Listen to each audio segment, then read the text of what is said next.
Assalamualaikum warahmatullahi wabarakatuh.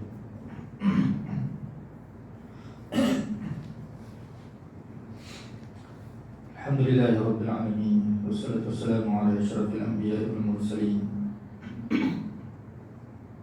wa ala alihi wa sahbihi ajma'in. Rabbi shrah li sadri wa yassir li amri wahlul 'uqdatam min lisani yafqahu qawli. Subhanaka la ilma lana illa ma 'allamtana innaka antal 'alimul hakim. Wa la hawla wa la quwwata illa billahil 'aliyyil 'azim. Amma ba'd.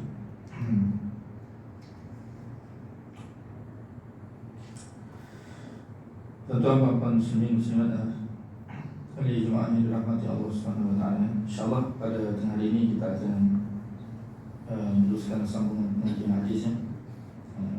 Kita baca hadis 40 dan kita telah sampai hadis yang kedua. Hadis yang kedua ya. Sambungan dari sudut syarah hadis kan. Insyaallah. Hadis kedua kita baca dulu sehingga tempat kita kunci sebelumnya. An Umar bin Al-Khattab radhiyallahu anhu qala, daripada Umar bin Al-Khattab radhiyallahu anhu berkata, bainama nahnu julusun 'inda Rasulillah, ketika kami duduk bersama dengan Rasulullah sallallahu alaihi wasallam dalam masjid, dalam satu majlis, zata yaumin, pada satu hari, iltala'a alaina rajulun syadidul bayadil thiyab, ya. Tiba-tiba muncul tala'a alaina ini maksudnya muncul kepada kami seorang lelaki yang amat putih pakaiannya. Pakaiannya dia teramat putih, rapi lah, tidak kusut, tidak kusut masai. Syadidu sawadi sya'ri, teramat putih ya. Syadidu sawadi sya'ri, teramat hitam rambutnya. Lurus, rambutnya lurus ya. La yura alaihi atharus safar, tidak kelihatan padanya ini kesan-kesan perjalanan. Yang mana kalau kesan perjalanan itu baju akan menjadi kusut kan? Kusut masai, rambut pun kusut masai. Wala ya'rifuhu minna ahad, dan tidak ada pun di kalangan kami ini mengenali lelaki tersebut. Tidak ada siapa kenal. Bermakna lelaki ini bukan dari kalangan penduduk tempat, dan juga bukan dari kalangan dari orang musafir. Jadi sahabat pelik lah ketika itu. Hatta jalasa ila Nabi sallallahu alaihi wasallam, sehingga lelaki ini duduk di hadapan Nabi sallallahu alaihi wasallam. Fa asnada rukbatayhi ila rukbatayhi, lalu dia telah melagakan dua lutut dia, meletakkan sehingga bertembung dua lututnya dengan dua lutut Nabi sallallahu alaihi wasallam. Wa wada'a kaffayhi 'ala fakhidayhi, dan dia telah meletakkan dua tapak tangannya ya ke atas dua pahanya. Wa qala, dan dia telah berkata, ya Muhammad, wahai Muhammad, akhbirni 'anil Islam, ya. Kira sampai di situ lah kita baca sebelum ni. Wa qala ya Muhammad, dia berkata wahai Muhammad. Di situ kita sambung. Jadi sambungan pada hari ini. Jadi lelaki ini tidak ada lah di kalangan sahabat mengenalinya, kerana bukan daripada, tak pernah berjumpa lah, bukan dari kalangan penduduk tempatan, dan dia juga bukan dari kalangan musafir. Kalau musafir tentu sekali pakaian itu akan jadi comok lah, rambut pun akan jadi kusut masai. Itu biasa-biasa di kalangan orang Arab. Itu kepelikan pertama lah, sebab tiba-tiba muncul. Yang kedua, sahabat ni berada dalam kepelikan ketika itu, sebab dia tu masuk majlis sahabat radhiyallahu ta'ala anhum, dan dia terus duduk di hadapan Nabi sallallahu alaihi wasallam. Ketika itu pun sahabat berasa pelik lah. Fa'ajibna, yang kami berasa pelik lelaki ini di atas perbuatannya. Yang ketiga, lelaki ini berkata, Ya Muhammad, wahai Muhammad, dia kata. Bila sahabat ni nama Muhammad ni pun pelik juga. Sebab sahabat-sahabat yang lain tidak akan memanggil Nabi SAW Ya Muhammad, tapi lelaki ini panggil Ya Muhammad. Dan saya sudah terangkan sebelumnya. Tak apalah. Dia pun kata, dia kata kepada Nabi SAW, dia tanya kepada Nabi, Akhbirni anil Islam, ceritakan kepada aku tentang Islam. Ceritakan kepada aku tentang Islam. Beritahu kepada Nabi SAW.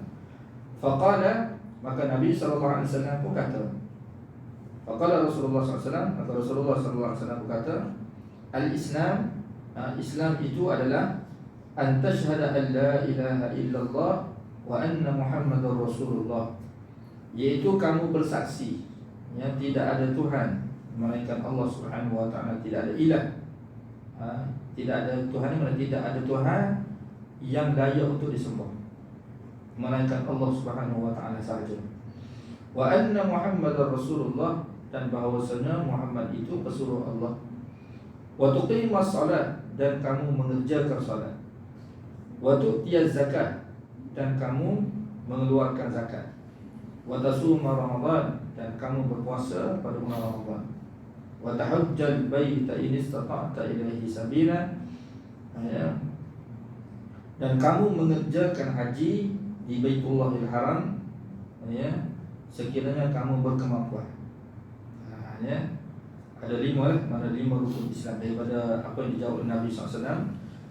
Di sinilah dalil terhadap rukun Islam yang kita pelajari. Ada 5 rukun Islam yang kita pelajari. Dalilnya di sini, sini. Nabi SAW berangkat satu-satu. Ada apa? Kemudian dia berkata, lelaki itu berkata, Sadaqta, benar kamu, dia. Kan, benar kamu. Sadaqta. Qala, Umar kata, fa'ajibna lahu yas'alu wa yusaddiqu. Kami berasa sungguh pelik lelaki ni. Kami berasa pelik lelaki ni.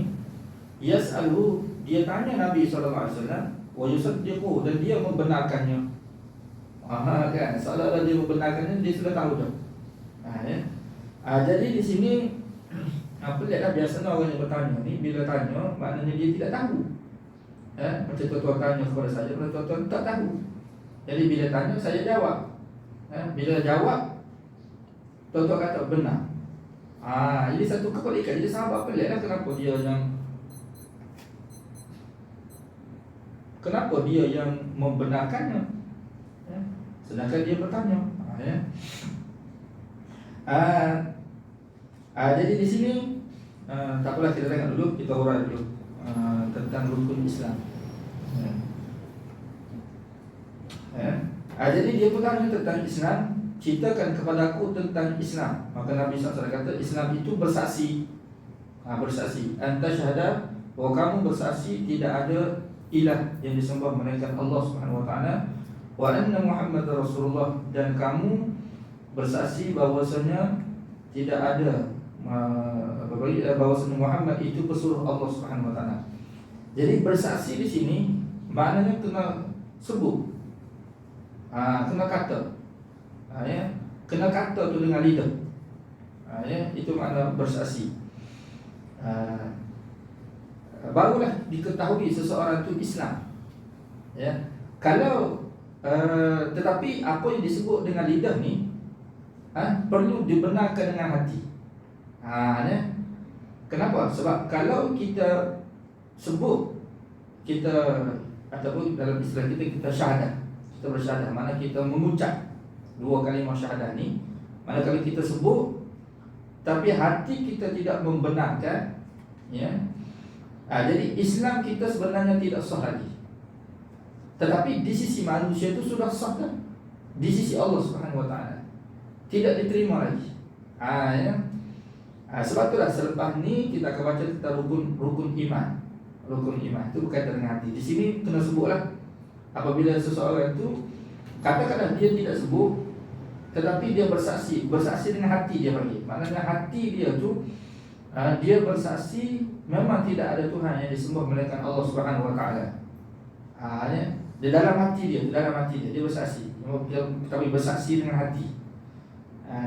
Dan dia juga mengakui, dia bersaksi juga dengan hati dia tu Muhammad tu, iaitu Nabi sallallahu alaihi wasallam itu pesuruh Allah Subhanahu Wa Taala. Kalau bersaksi sedemikian tanpa sebut, iman dia tu sudah sah. Di sisi Allah Subhanahu Wa Taala itu sudah sah. Cuma di sisi manusia tu tidak dikenali dia sebagai seorang Islam. Ya, kalau apa-apa berlaku kepada dia, jadi kita tidak boleh uruskan dia di atas urusan Islam. Tapi kalau dia sudah mengucap, maka ucapan dia itu sudah menjadikan dia itu Islam. Mana kita kenal dia itu sebagai Islam. Cuma dia kena, hati dia itu kena membenarkan. Baru di sisi Allah Subhanahu Wa Taala juga dia diterima sebagai Islam. Kalau hati dia tidak membenarkan, maka dia panggil munafik. Munafik ni maknanya dia mengaku Islam tapi dalam hati sebenarnya tidak. Maksudnya dalam hati dia itu dia tidak membenarkan perkataan dia. Jadi yang dikenali bersyahadat sini maknanya ucap dan juga hati itu kena membenarkan. Barulah ucapan itu sah. Sah tu maksudnya sah di sisi Allah Subhanahu Wa Taala dan sah di sisi kita. Jadi kita terima dia sebagai Islam. Mudah masuk Islam gitu ya. Kira-kira masuk Islam tu. Kan? Jadi Islam dah seseorang tu mengucap. Walaupun dia ucap sekali lah. Dia kira Islam. Sebab itulah dulu orang Kristian kan, dia kalau seseorang tu nak jadi Kristian, dia kena celup dia panggil celup. Dalam Quran ni Allah SWT cerita celup celup dalam air dia. Kalau kita mandi lah, baru jadi Kristian, atau baru mandi air holy water, kamu semua kena celup, barulah jadi Kristian. Kalau tidak Kristian lagi. Walaupun contohnya kalau ada orang Islam ni, dia nak masuk dia murtad lah. Murtad. Kalau dia murtad dah dia tu. Kalau dia orang Islam, kalau dia nak murtad dah dia. Tapi dalam agama Kristian itu tidak terima lagi sebagai Kristian. Jadi dia kena orang baptis. Istilah dia kena baptis dulu. Kena minum air dia, kena mandi dengan air dia, tak kira lah. Celupan. Jadi Islam tidak seperti itu, tidak kena celup-celup air kita. Kena celup dalam Zam-Zam, kena tidak. Sebab tu dalam Quran Allah sebut sibghatullah, celupan Allah Subhanahu Wa Taala. Wa man ahsanu minallahi sibghat. Siapa lagi yang lebih baik celupannya daripada celupan Allah Subhanahu Wa Taala? Celupan di situ maknanya inilah. Mana apabila seorang tu mengucap kalimah syahadah ni, kira-kiranya dia dah jadi Islam dah. Seperti dia dicelup lah dalam air. Macam kita tengok sesuatu kan, baju putih bila kita celup dalam air warna kuning, maka baju tu akan jadi warna kuning. Kalau kita celup dalam cat, contohnya cat warna merah, dia akan jadi warna merah. Nampak dah warna merahnya itu. Nampak tu. Jadi nampak tu setelah mana dicelup, baru nampak kan. Kalau tidak tak zahir lah. Kalau cat tu warna hijau, kita celup tu, barulah nampak tu baju tu warna hijau. Tu makna celup situ. Islam celup dia cara seperti inilah, mana mengucap. Bila seseorang tu mengucap, barulah nampak keislaman dia. Kalau tidak, dia bagi Islam tersembunyi. Di sisi Allah sudah sah, tapi kalau dia mati, kita tak nak uruskan dia sebagai orang Islam. Mungkin dia ditanam dan dikubur orang kafir, tapi di sisi Allah Subhanahu Wa Taala mungkin dia sudah Islam. Ini makna bersaksi. Kita mula-mula sekali lah, kena bersaksi. Kena bersaksi Allah itu sebab mana tidak ada. Ini dia bagi tauhid kan, tauhid. Dia sebab tu di sini kalau kita nak lafaz syahadah, kita baca asyhadu anta syahada an la ilaha illallah, bahawa kamu bersaksi tidak ada ilah melainkan Allah Subhanahu Wa Taala. Itu baru kita kata sah Islam dia. Kalau dia kena ini dia main lafaz tauhid atau lafaz syahadah. Oleh kerana Nabi sebut anta syahada an la ilaha illallah, bahawa kamu perlu bersaksi tidak ada ilah melainkan Allah. Maka apabila kita nak masuk Islam atau seorang itu nak masuk Islam, kita ajar kepada dia syahadah, Asyhadu, kita katakan asyhadu, aku bersaksi. Jadi kita kata aku bersaksi itu daripada ajaran Nabi itu dah, daripada apa yang Nabi sebut. Sebab kata kamu kena bersaksi.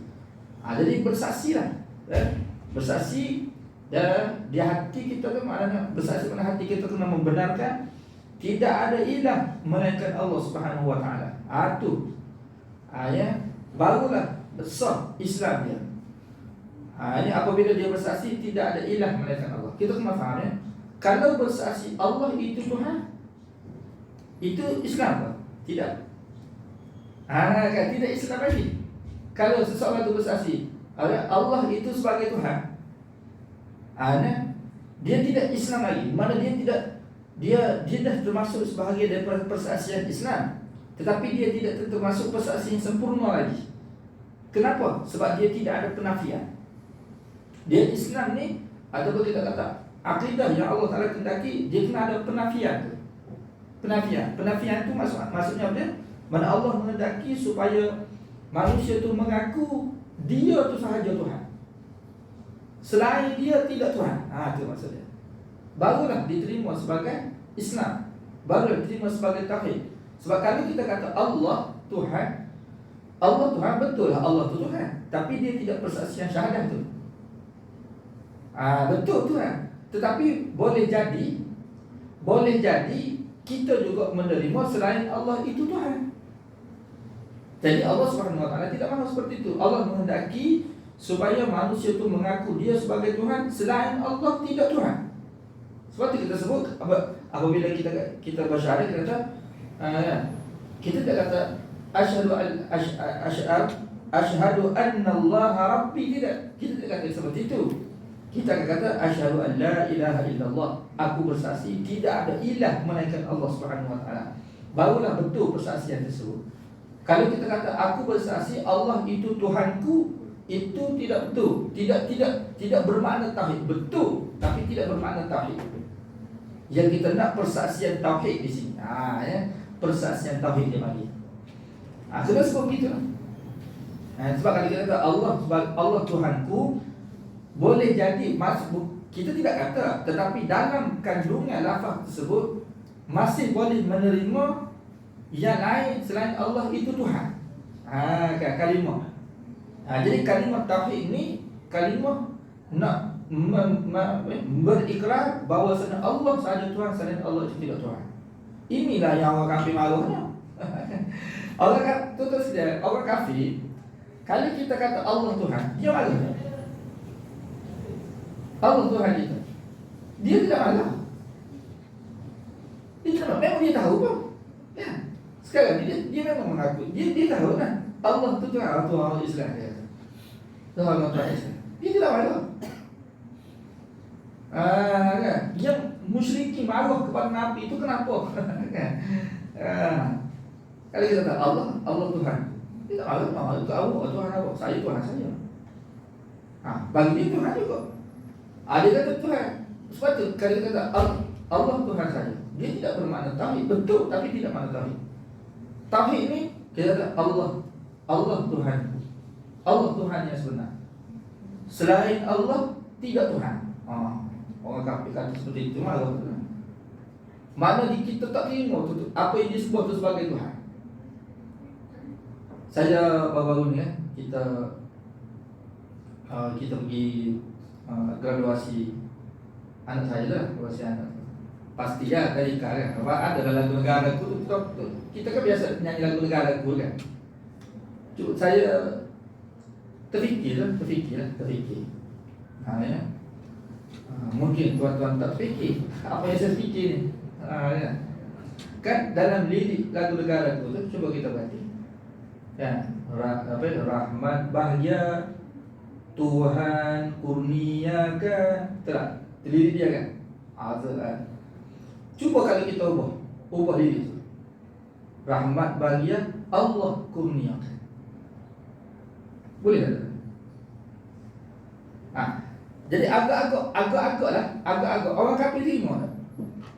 Kalau kita nak ubah kan, saya tak tahu lah boleh atau tidak boleh. Cuma kalau andai kan, kalau kita nak ubah lirik lagu tu, kalau kita tahu rahmat bahagia Allah kurniakan, itu sebenarnya Kok sebenarnya?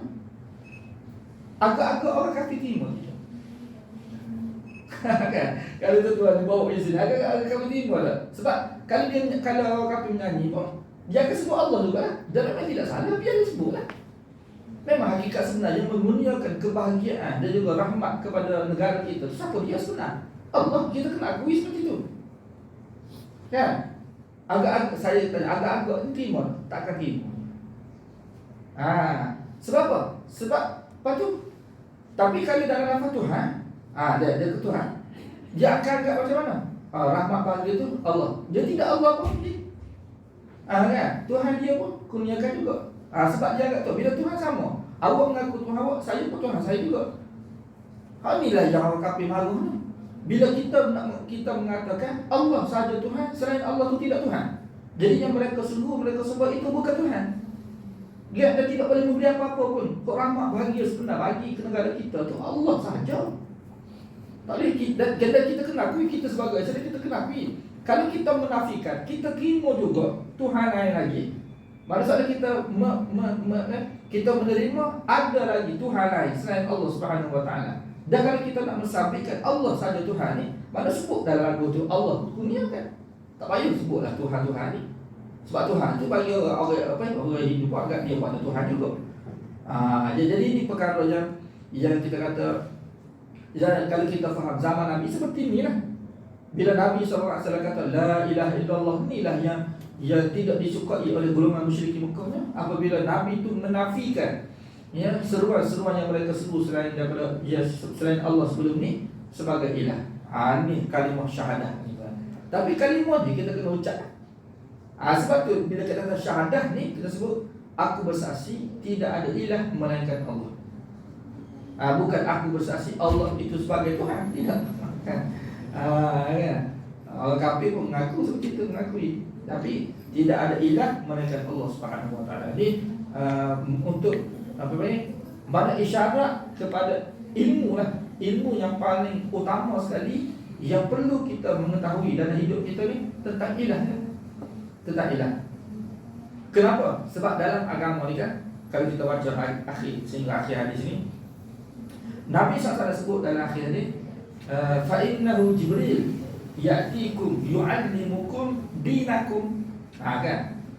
Itulah Jibril, dia datang kepada kamu untuk mengajar kepada kamu agama kamu. Kita kata gitu. Maknanya sebenarnya lelaki ni Jibril, cuma dia rupa bentuk manusia kan. Dia menjelma dalam rupa bentuk manusia. Jadi dia pun tanya dia itu sebenarnya cara dia mengajar. Mengajar agama je lah. Jadi kalau kita kata agama ni, maksudnya kalau kita nak nak mengetahui tentang agama, maka kena belajar agama. Sebab apa? Sebab Jibril ajar. Agama ni kita tak boleh nak faham dengan akal kita tidak boleh. Tak boleh. Tidak akan faham pun agama kalau kita fikir gitu. Dia agama ni tidak seperti mana dunia. Dunia ni kita kadang-kadang seseorang tu dia tidak belajar pun secara rasmi kan. Dia fikir dengan akal fikiran dia tu. Jadi kapal terbang. Jadi dia fikir, dia pasal teori dia, apa yang diperolehi itu ilmu dunia. Kita kata ilmu dunia ni kefahaman di terhadap dunia ataupun kehidupan dunia yang dilalui oleh manusia itu kadang-kadang dengan cara dia fikir. Bukan kerana berpandu ke wahyu ke tidak. Fikir macam mana ni? Dengan akal tu dia bagi tu. Macam mana kita nak terbang? Macam mana kita nak terbang ke langit? Dia fikir, akhirnya dia mati pada burung apa, kena ada sayap, kena tangi, kena ada ni. Lama-lama dengan fikir seperti itu tu, jadi kapal terbang. Boleh terbang tak? Tu kalau kita tanya tu orang yang buat kapal terbang, dia tak ada rujuk Quran pun, tak ada. Mana boleh fikir situ? Waktu fikir macam mana kita nak menyelam dalam laut ni, nak masuk dalam laut, nak masuk gitu tak boleh. Jadi kena ada alat kan, oksigen apa semua. Fikir macam mana akhir sekali manusia tu dia boleh masuk dalam laut, menyelam dalam laut, walaupun dia tidak ikan pun. Tapi dia boleh menyelam masuk dalam laut tu. Mana manusia boleh fikir. Sekarang ni kalau kita tengok kan, teknologi sekarang macam-macam manusia, semakin canggih boleh buat gitu. Ini semua dengan akal fikiran manusia. Lepas tu kalau agama tu kita boleh fikir ke seperti itu? Tak Tak boleh fikir seperti mana kita fikir pasal dunia itu. Mana kita tidak akan faham agama. Kenapa kena solat 5 waktu? Kenapa tidak 10 waktu? Kenapa tidak 3 waktu? Hal tu pun tak faham dah kita. Kenapa 2 rakaat? Kenapa tidak 4 rakaat? Subuh kan? Kenapa kena sujud? Kenapa sujud seperti ini? Kita tak akan faham. Kalau dalam agama ni saya selalu kata, kalau nak faham agama memang kena belajar agama. Di sini pun akhir tu Nabi kata fa innahu Jibril ya'tikum yu'allimukum dinakum. Sesungguhnya itulah Jibril. Dia datang kepada kamu mengajar kepada kamu agama kamu. Jadi isyarat kepada kita agama tu kita kena belajar. Jadi Allah Subhanahu wa taala akan datang kepada manusia ni mana ulama-ulama lah ya, yang berperanan untuk mengajar. Jadi mengajar, bila ada mengajar maka akan ada lah yang belajar, akan mengajar semata-mata kan. Bila kita kata mengajar mesti ada yang belajar. Kenapa? Sebab itu cara nak memahami agama, cara nak dapat ilmu dalam agama, tidak ada cara lain. Mana nak faham agama memang kita belajar. Bukan kau fikir. Kalau tuan-tuan tengok ulama-ulama dalam kita kata dalam sejarah hidup lah, ulama-ulama salah yang sebelum ni yang hebat-hebat, Syafi'i ke, Maliki ke, Hambali ke, ulama-ulama hebat Imam Nawawi sini kitab yang kita dah sebut ni kan, kita baca ni mereka semua ni hebat dalam agama ni kita tokoh dalam agama ni. Jadi mereka dapat ilmu tu fikir seperti itu kan? Kan? Dia fikir duduk termenung, fikir boleh ilmu tak ada. Kan? Kesemua mereka ini jadi alim ni faham agama dengan cara belajar. Dengan cara belajar. Jadi kalau kita nak memahami agama pun dengan cara belajar. Kalau kita harap fikir begitu tak ada. Dia tidak akan faham agama. Lama fikir pun tak faham juga. Berpuluh tahun kita fikir pun tidak akan faham. Bahkan jadi tidak faham pun kita. Kalau kita fikir kemudian kita nak ni dia akan jadi golongan liberal yang banyak bunuh kepala otak ni kan. Lama-lama dia akan jadi bercanggah pula. Bila kita bunuh akal ni, nak fikir tentang agama Allah ni, lama kelamaan kita akan kata agama tak betul. Agama tak betul. Bukan kita tak betul, tidak agama tak betul. Kan? Sebab tu Allah Subhanahu wa taala tidak suruh kita fikir agama dia. Tak. Allah suruh kita belajar. Dalam kitab Bukhari, Imam Bukhari dia tulis, wa innamal ilmu bitta'allum. Sesungguhnya ilmu itu dengan belajar. Di sini pun belajar tengok. Kira belajar ni.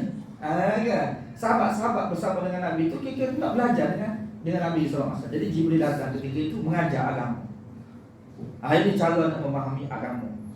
Agama Allah Subhanahu wa taala ni isyarat kepada ilmu dan di waktu sebelum ni pun saya sudah bagi tahu hadis kedua ni isyarat kepada ilmu, ketinggian kita kepentingan ilmu tu, kepentingan belajar ilmu dalam agama tu. Apabila disebut agama dia ilmu. Dia berkait dengan ilmu. Dan ilmu ni kita kena belajar.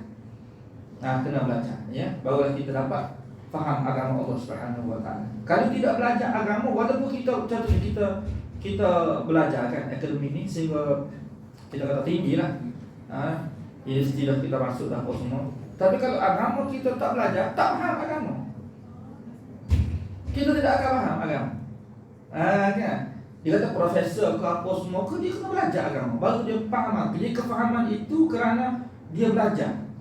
Kalau tidak, tak faham. Cuma bila kata belajar agama ni, yang paling asal, yang paling penting yang kita nak belajar dalam agama ni apa ni? Kan? Yang paling penting yang kita nak belajar dalam agama ni, di sinilah yang Nabi SAW sebutnya. Bila ni daripada hadis ni ya, kita akan tiga pakar kan: Islam, iman, ihsan dan akhirat. Ni ada yang Islam, iman, ihsan, akhirat, pakar asal. Itu perkara asal yang perlu kita tahu, kita belajar dalam agama kita. Dan 4 perkara asal ini merangkumi keseluruhan agama dah. Keseluruhan. Maka kalau kita boleh faham tentang 4 perkara yang disebut dalam hadis ni, Mana gambaran keseluruhan agama tu dia tak lari.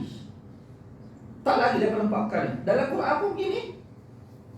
Kan? Dia berkaitan dengan amalan-amalan akidah, berkaitan dengan amalan, berkaitan dengan hati, berkaitan dengan hari akhirat.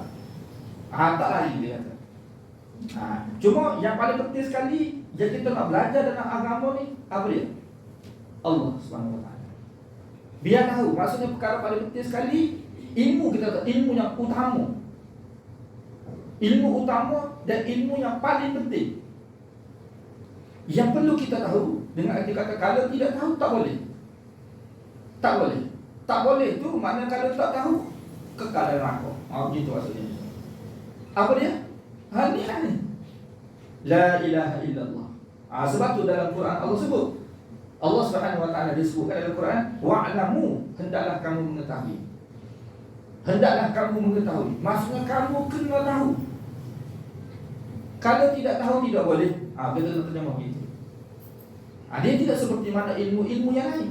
Ilmu lain kita kata kat sekolah kan. Dekat sekolah tu kita belajar. Itu yang sukatan yang ditentukan oleh pihak kementerian sekolah. Ini perkara yang perlu dipelajari. Maksudnya kalau sekolah kita kena belajar. Kena belajar ni. Penting lah, penting. Kita tidak ada nafikan kepentingan penting. Kalau tak belajar tak apa. Tak apa tu dengan arti kata tak dosa lah kita tidak masuk neraka kalau kita tidak belajar. Contohnya sejarah kan, sejarah ni masa saya dulu ya, SPM, dia panggil subjek teras. Mana subjek wajib tu? Subjek wajib kena ambil lah. Kan. Bahasa Melayu tu paling utama sekali. Nyawa. Mana kalau tidak dulu bahasa Melayu tu gagal semua. Tu dia nyawa kan. Dia pada tu dia ada tu saja. Kita kata sejarah ke matematik ke, ini subjek teras dia. Kena belajar. Siapa-siapa pun kena belajar. Penting lah. Belajar kena belajar kena penting lah. Tapi kalau tak belajar, dosa kalau tidak belajar. Kalau tak belajar dosa kan? Dia tidak dosa, tidak belajar, cuma tak boleh siji lah. Itu je. Agak susah hidup kita di dunia. Susah gitu ya, susah. Cuma kita belajar adalah kaedah dia. Begitu juga ilmu lain, biologi kan. Nak jadi doktor, kena belajar. Kalau tak jadi doktor, tak boleh belajar. Tak kan. Ni kawan kita seorang. Dia memang nak jadi mekanik. Nak jadi mekanik dia. Orang lain tu PSO SPM kan. Dia PSO tu study apa semua ni. Dia tak belajar sebab dia nak jadi mekanik. Tak perlu belajar apa semua ni. Daripada sekolah rendah duk main motor. Ni. Kita cabut skru semua kan, dia boleh pasang balik. Akhir sekali buka bengkel dia. SPM tak lulus. Tak lulus SPM kan, tapi dia boleh buka bengkel. Kaya pada kita belajar lagi. Kalau boleh kita belajar lagi, tak bagi tahu kan. Dia penting kali kita, penting bagi orang yang nak belajar, nak tu kan. Macam kita tak mahu jadi mekanik. Jadi kita kan. Jadi kita orang yang jadi doktor penting dia kena belajar. Kalau tak mahu jadi doktor, tengok darah pun tak boleh jadi doktor apa ni. Jadi tak penting untuk dia belajar. Jadi tak apa kalau tidak belajar. Cuma kata susah ni susah kehidupan kita tu susah di dunia ni. Tapi boleh cari ilmu lain ya. Hal ni ya Allah Subhanahu Wa Taala sebut dalam Quran ni kena tahu. Tak tahu kalau mati, tak tahu kekal neraka. Itu apa dia? Wa'lamu, hendaklah kamu tahu annahu la ilaha illallah, bahawasanya tidak ada ilah melainkan Allah Subhanahu Wa Taala. Itu dalam agama, maknanya pokok utama sekali. Bila kita kata belajar agama, yang ni belajar kenal Tuhan mula-mula kali. Hal perkara utama sekali, utama dan paling penting sekali kenal Tuhan. Kita pun terhadap anak kita sendiri, anak kita yang baru nak belajar ni kan. Anak kita tu sebab anak kita ni memang Allah sebut dalam Quran, keluar daripada perut ibu tu dia tak tahu apa pun. Takhrujuna min butuni ummahatikum la ta'lamuna syai'a. Kamu keluar daripada perut ibu kamu tak tahu apa pun. Kan? Mana kita semua ni. Jadi kita perlu ajar anak kita ni. Jadi nak ajar anak kita tu nak ajar apa dia? Ya kita nak ajar dia kan. Jadi kita perlu ajar perkara yang paling penting kepada anak kita tu berkaitan dengan Tuhan, ajar kenal Tuhan. Tapi kita tak perlulah nak ajar tafsir Quran tu, sebab budak mana dah faham kan. Kita ajar dengan peringkat dia tu lah, peringkat dia. Sebab tu kalau tuan-tuan tengok kan, Nabi dah bagi isyarat dah ni. Isyarat agama dia panggil. Bila anak kita keluar daripada perut ibu kita, perut ibu kita pula dah. Anak kita keluar daripada perut isteri kita tu lah. Anak kita kan, anak kita keluar daripada perut ibu dia. Nabi ajar kepada kita apa yang kita nak buat? Azan. Ketelinga dia kan. Azan tu perkara yang kita kena buat. Sunat. Kena buat mana sunat? Apa dia? Kita azan. Dan kalimah azan tu, kalimah apa dia? Yang pertama sekali kita sebut Allah. Maksudnya Nabi menghendaki supaya kita masukkan dalam telinga anak kita tu Allah.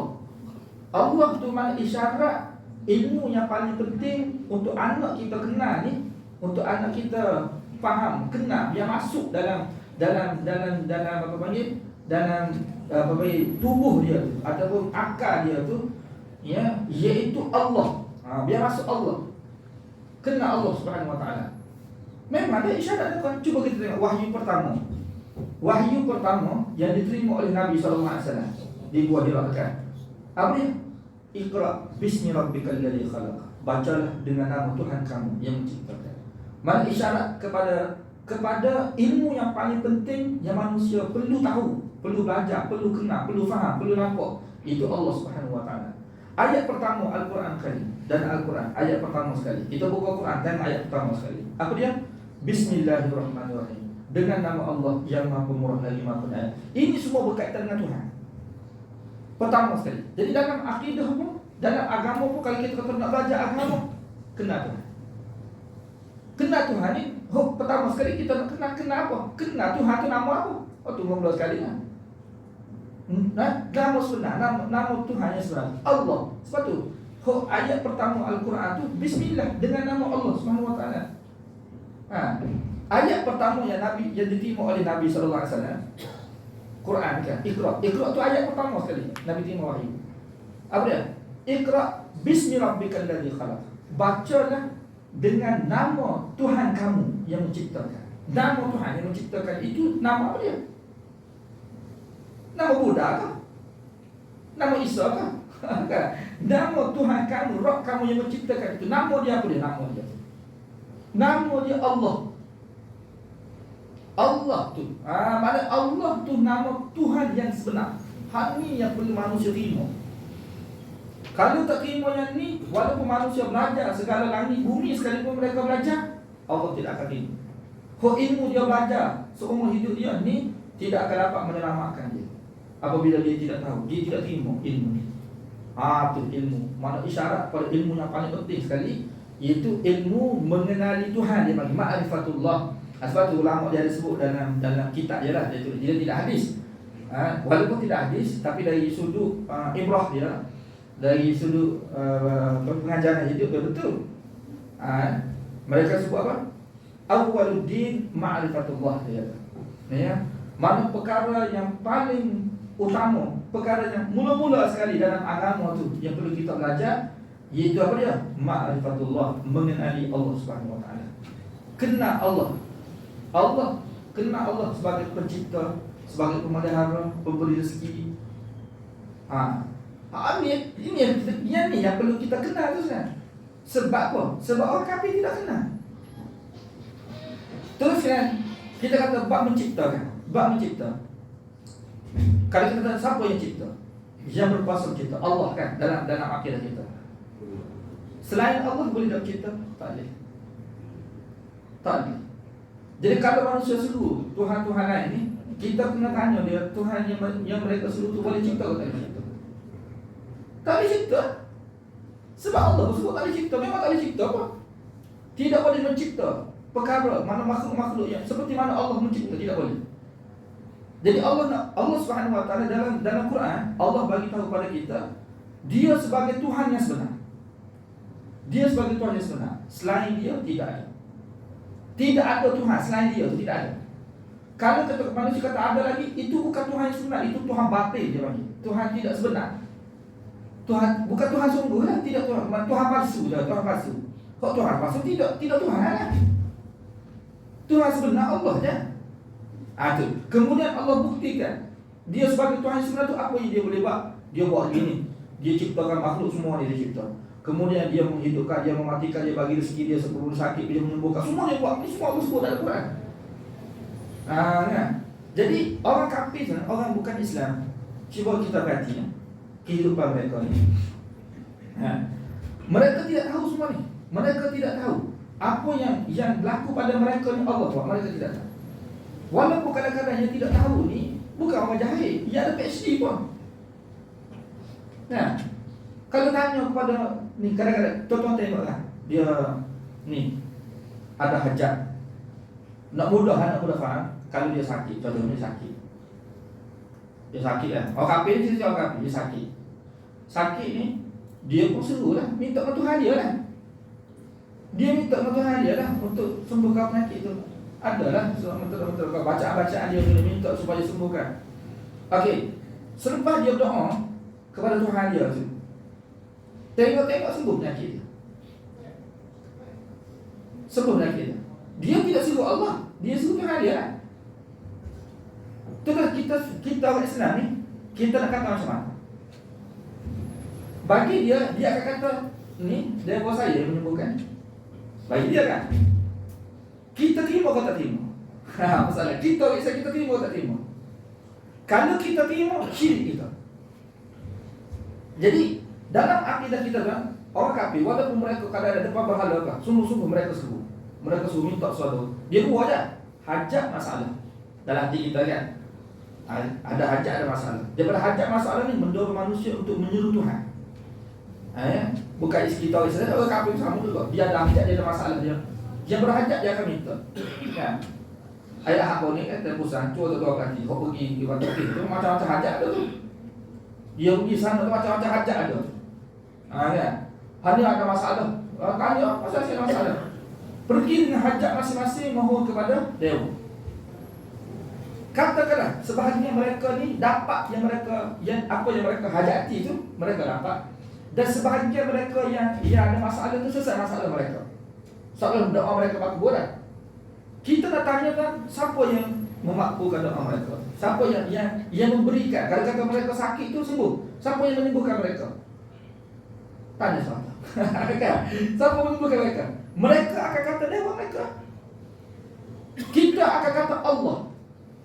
Dan kita tak boleh kata kepada dewa.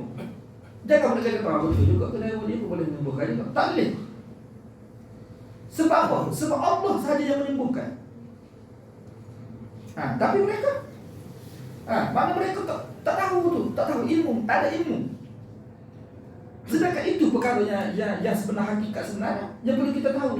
Yang menyembuhkan itu Allah, yang memberi sakit itu Allah, yang menyembuhkan itu Allah Subhanahu wa taala. Dalam Quran Allah sebut, "Wa idza maritu fa huwa yashfin," kata Nabi Ibrahim. Apabila aku sakit, Allah dah yang menyembuhkan aku. Sebab tu kita orang Islam, kita alhamdulillah tu apabila kita sakit, kita akan minta pada Allah, ya Allah sembuhlah penyakit aku, sembuhlah penyakit aku. Tiba-tiba sembuh. Kita kata Allah menyembuhkan. Orang kafir yang sebelah kita sakit, dia tak mana ada Allah macam kita tak ada. Kalau Allah maknanya dia Islam tu, dia tidak Islam tu. Dia tu ada nama-nama yang disebutkan selain Allah Subhanahu wa taala. Tiba-tiba sembuh juga. Tak kira kata, betul juga dia sembuh dari dia pun sembuh juga. Jadi kita tak boleh kata inilah makna mereka tidak nampak. Sebab tu ilmu ni tuan, ilmu ni Allah sebut dalam Quran, ya. Ilmu ni mana nampak? Nampak baca kita dapat sekian rezeki ni. Kalau kita dapat ni pakaian kita hari tu, kita nampak siapa bagi rezeki? Allah kan. Kita semalam kita tak keliru Allah bagi rezeki pada kita. Orang kafir. Kan? Dia akan nampak ni berhala, dewa-dewa dia yang bagi rezeki pada dia. Tidak nampak macam kita tu. Kalau kita ada masalah, Allah bagi masalah. Yang menyembuhkan masalah kita Allah. Semua Allah Subhanahu wa taala. Yang menurunkan hujan Allah Subhanahu wa taala. Yang menumbuhkan tumbuhan Allah Subhanahu. Semua Allah. Kita nampak semua Allah Subhanahu wa taala. Sebab tu Allah sebut dalam Quran, "Afaman ya'lamu annama unzila ilaika min rabbikal haqqu kaman huwa a'ma?" Apakah orang yang mengetahui? Tu ilmu. Afaman ya'lamu, apakah orang yang mengetahui? Ilmu tu isyarat ilmu tu, ilmu. Afaman ya'lamu, apakah orang yang mengetahui annama unzila ilaika min rabbikal haqq, ya, wahyu yang diturunkan kepada kamu wahai Muhammad itu kebenaran. Dia maksudnya daripada ilmu tu dia nampak. Dan wahyu ya Allah Taala turunkan, dia nampak kebenaran tu. Kebenaran paling utama tu tauhid lah. Allah, semua Allah Subhanahu wa taala ya. Allah menghidupkan, Allah matikan je nampak. Ya. Kaman huwa a'ma, adakah orang yang nampak seperti ini sama dengan orang buta? Tengok Allah buat pandainya. Ya. Sebab tu apabila kita belajar, tuan, kita belajar akidah, belajar ilmu dalam akidah ni, kita akan nampak segala-galanya Allah. Pertama kita akan nampak Allah ciptakan kita. Kita sendiri ni Allah cipta. Kita nampak. Allah bagi rezeki pada kita. Allah membesarkan kita. Allah yang sediakan makanan untuk kita. Semua ni. Dan kita nampak semua ni Allah Subhanahu wa taala yang cipta dan Allah yang sediakan untuk manusia. Lepas tu mana orang kata selain Allah Subhanahu wa taala sediakan? Tak ada ya. Dan Allah SWT sebut dalam Quran yang mereka seru selain Allah tu tak boleh buat apa pun. Pekak tuli Allah Ta'ala sebut dalam Quran. Bukan saya kata, Allah Ta'ala kata. Yang mereka seru sesuatu yang tuli. In tad'uhum la yasma'u du'akum. Mereka sekiranya kamu menyeru tu seru-seru kamu tu selain Allah Subhanahu wa taala, la yasma'u du'akum. Mereka tidak dengar pun seruan kamu. Walau sami'u mastajabu lakum. Kalau mereka dengar pun mereka tidak boleh menjawab seruan kamu. Seperti contoh Kristian kan, Kristian kan, mereka menjuru Nabi Isa AS. Kita nak tanya sepatutnya, Nabi Isa dengar kah? Nabi Isa dengar kah? Seperti mana Allah dengar? Dan berapa ramai seru tu? Ya, contoh kali kita ni, kata 100 orang kemudian kita pakai seru Nabi Isa. Pertama kita nak tanya Nabi Isa dengar tak? Jawab dulu lah. Kalau kita kata dengar tak tu, sebab dengan mana Nabi Isa datang lagi ke sana. Dan Nabi Isa tu dia manusia, dia ada sifat dengar macam kita. Manakala dia dekat dengar lah, dia jauh tak dengar. Macam Nabi SAW dalam Quran sebut. Ya. Sebab tu pokok munafik dia mengumpat pada Nabi, keluar masjid dia mengumpat. Sebab apa? Sebab Nabi tak dengar. Ya. Mereka mengumpat sebab Nabi tidak dengar. Allah cerita kepada Nabi SAW, tu pokok munafik mengumpat pada kamu sebab Nabi tidak dengar. Kenapa? Sebab sifat mendengar itu tidak sempurna kan. Nabi pun dia bukan dengar macam Tuhan, tidak. Allah kita cakap sikit pun dia dengar. Kita tak cakap pun dia dengar. Cakap dalam hati pun dia dengar, dia tahu. Nabi tidak. Mana Nabi Isa AS seperti mana Nabi juga lah sifat dia. Dia tak dengar, dia tidak akan dengar. Tu mana? Sebab tu suruh tak dengar. Lepas tu kamu suruh apa tak dengar? Kamu suruh apa? Kamu suruh pada satu yang tidak dengar. Kemudian Allah berkata, kalau mereka dengar, walau sami'u, kalau mereka dengar, takdirlah kalau Allah izinkan Nabi Isa tu dengar. Ya. Mastajabu lakum. Mereka seruan-seruan ini tidak dapat pun menyahut doa mereka. Sebab mereka bukan Tuhan. Hak masing-masing ada hajat. Hanya masalah keluarga, hanya masalah bini, hanya masalah anak, hanya masalah kebun, hanya masalah binatang, hanya masalah kucing. Macam-macam masalah ada kita lihat. Ataupun hajat kita ni. Setiap masalah ni siapa nak selesai? Boleh selesai? Lepas tu hajat ni siapa boleh tunai hajat? Tak boleh. Di sini lah nak bagi tahu tuan ni. Mana ma'rifatullah, kenal Allah ni bukan kenal nama saja, kenal sifat Allah, kenal perbuatan Allah Subhanahu wa taala. Yang mana Allah cerita semua ni dalam kitab dia Quran. Dalam kitab dia segala-galanya ada. Ini isyaratlah. Sebab itulah apa yang disebut oleh Nabi SAW ni bila Jibril tanya kan, cerita kepada aku tentang Islam. Ni mana dalam Islam tu apa perkara yang kita kena tahu? Anta syahada an la ilaha illallah, bahawa kamu bersaksi tidak ada ilah melainkan Allah Subhanahu wa taala. Sebab tu bila kita kenal Allah, kita dapat bersaksi memang tidak ada ilah lain selain Allah Subhanahu wa taala. Allah saja ilah kita. Allah saja Rabb kita. Ni makna. Jadi persaksian ini dia isyarat kepada sebelum nak sampai kepada pihak persaksian ni, nanti kita bersaksi tu, mana kita bersaksi dengan ilmu. Bukan saksi ikut-ikut, tidak. Walaupun yang ikut-ikut ni sudah sah dari Islam dia, tapi persaksian itu jadi mantap bila persaksian dengan ilmu dia bagi. Maknanya dia bersaksi dengan ilmu. Kan? Maksud betul-betul dia kata tidak ada Tuhan melainkan Allah tu. Kenapa? Sebab dia ada ilmu. Daripada wahyu Allah tu dia tahu gini kan. Allah yang turunkan hujan, Allah mana tidak selain Allah tu tidak ada Tuhan lain lagi. Itu bersaksi dengan ilmu. Ini persaksian yang sebenar. Sebab tu orang kafir bila dia masuk Islam, dia bukan masuk Islam fikir selesai dah, tidak. Dia kena belajar banyak lagi. Dia mana kena belajar baru dah dia boleh faham perkara-perkara dalam agama ni. Tak apalah, terus kita berhenti di sini insya-Allah.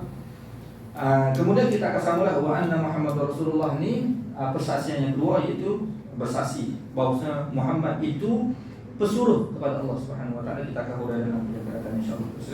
Jadi untuk hari ini kita kisahkan inilah apa yang baik itu Allah Subhanahu Wa Taala, segala kelemahan dan kekurangan daripada diri sendiri minta ampun kepada Allah, minta maaf untuk saya terjumpa lagi insya-Allah. Wabillahi taufiq wal hidayah. Assalamualaikum warahmatullahi wabarakatuh. Alhamdulillahirabbil alamin wassalatu wassalamu ala asyrafil anbiya'i wal mursalin wa ala alihi washabbihi ajma'in. Allahumma faqihna fid din wa 'allimna ta'wil wa lana sawa'is sabil. Rabbana atina fid dunya hasanah wa fil akhirati hasanah wa qina adhaban nar. Alhamdulillah. Amin.